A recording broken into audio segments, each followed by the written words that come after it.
So Peacemaker Season 2. You know he tells people I'm a puke freak? What the f? So this is quite an odd video, but it fits. Peacemaker is quite an odd show. Don't get me wrong though, the show is great, but it has one problem that I can't quite get over. James Gunn has said that only certain parts of Peacemaker Season 1 and the Suicide Squad are canon. What does that even mean? Let me explain. This is a scene from the end of Peacemaker Season 1, where the characters meet the Justice League.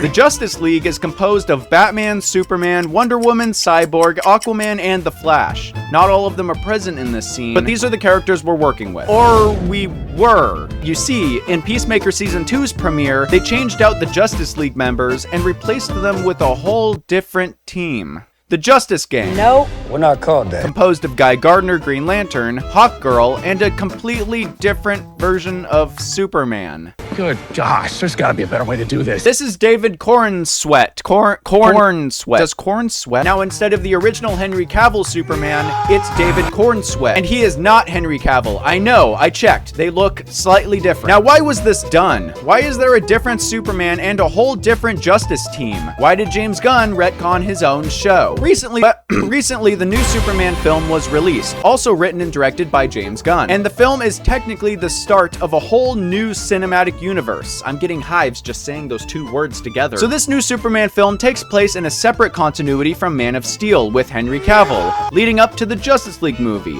which also featured Henry Cavill as Superman. Now the problem is that Peacemaker Season 1 was made when he was still Superman, and is a follow-up to the Suicide Squad movie, which also featured Peacemaker. Now, in Peacemaker Season 2, apparently Peacemaker has always been in the continuity with David's Superman and the Justice Gang. That makes no sense.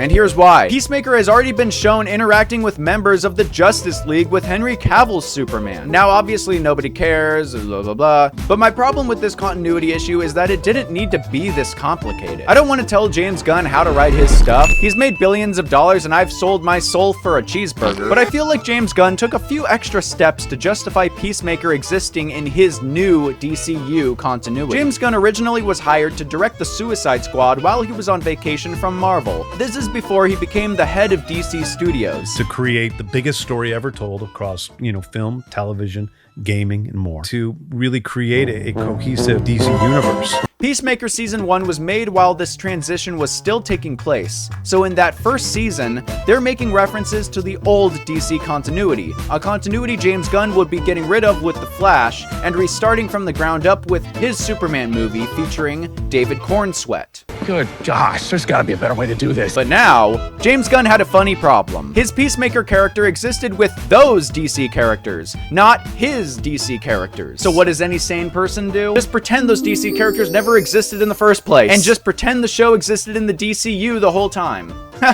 So this scene from the end of Peacemaker Season 1 is now technically wrong, as this version of the scene from Peacemaker Season 2 is apparently what really happened. I don't know if I'm making this clear enough. Hopefully a visual guide will help. This was my brain on Peacemaker Season 1, and this is my brain on Peacemaker Season 2.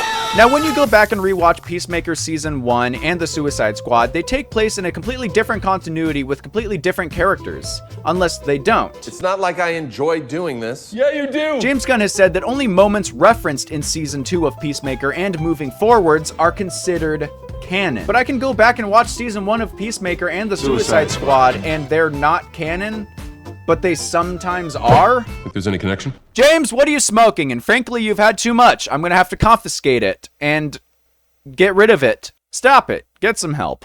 Okay, look, the show is good though, right? Yes, it's still confusing what I'm supposed to take from previous installments and assume still happened moving forwards. And it did not need to be this complicated. Let me explain what I would have done to mediate this continuity mess. It's pretty simple. So Peacemaker has a parallel universe MacGuffin in his closet, right? In the actual Season 2 premiere, Peacemaker goes in and finds an alternate version of himself. His father isn't a Klansman, and his brother didn't die from a punch. Peacemaker gets into a fight with an alternate version of himself and kills that version accidentally. Now that alternate universe has no Peacemaker, and that alternate universe should have been the DCU, the continuity where David Cornsweat's Superman exists. Good gosh, there's got to be a better way to do this. Peacemaker's universe should have still had Henry Cavill's Superman and the Justice League, but now Peacemaker has access to an alternate universe where everything is better in his life, and it has James Gunn's new version of Superman and the Justice Gang in it. Hoorah! It makes a little bit more sense. Now, I don't know what James Gunn's plan is for this alternate universe. I started writing this video before episode 3 premiered, and I'm starting to think that this alternate universe where everything is good is just a facade. I don't know. Maybe racism in this universe is a good thing. I just feel like the easiest way to bridge the continuity gap would have been to have Peacemaker leave his old sad reality and join the new DCU continuity. I don't want to be a joke anymore. Without just saying he's been in the DCU the whole time. If you're watching season 1 and it ends with the Justice League showing up, but now in season 2, Peacemaker is interviewing for the Justice Gang, which has a completely different Superman in it, I feel like the casual audience is gonna lose its mind, no? Maybe they won't notice or care. I'm not James Gunn. I just feel like this is a small problem that could create a really big issue later down the line for the DCU. If something the creatives don't like happens, they can just say, it didn't happen. Maybe that's not any less confusing. Maybe it is. Maybe you should like and subscribe. But then nothing really matters in a shared cinematic universe if you can just say, no, that didn't happen, that's not canon. That's not my canon. It kind of makes this whole new DC universe thing kind of useless because I don't know what does or doesn't matter moving forwards because any of the new films or TV shows could just become non-canon if James Gunn feels like it, which makes it hard to track or care about the larger implications of characters and story when someone can just go, that didn't happen actually. Create the biggest story ever told across, film, television, gaming, and more. Good gosh, there's got to be a better way to do this. It also doesn't help that we've had like 5 Supermen in my lifetime, and we might even have 2 separate live-action Batman on screen at the same time in the next couple years. So it literally makes me wonder, do these shared universes even work for casual audiences? Truly, it only becomes a problem if these projects on their own are bad. And so far, they aren't. Superman was a blast, and Peacemaker Season 1 and 2 are a different kind of blast. But who knows, maybe it's part of the story we haven't seen yet that'll explain why the Justice League turned into the Justice Gang between seasons. Only 3 episodes have been released when I'm making this video, so it'll still be determined if this is just a circumstance of whatever I say goes, or if there's a story-related reason for this weird canon. Like I said, this really doesn't matter as long as the show is good. So don't forget to comment down below, you filthy animals.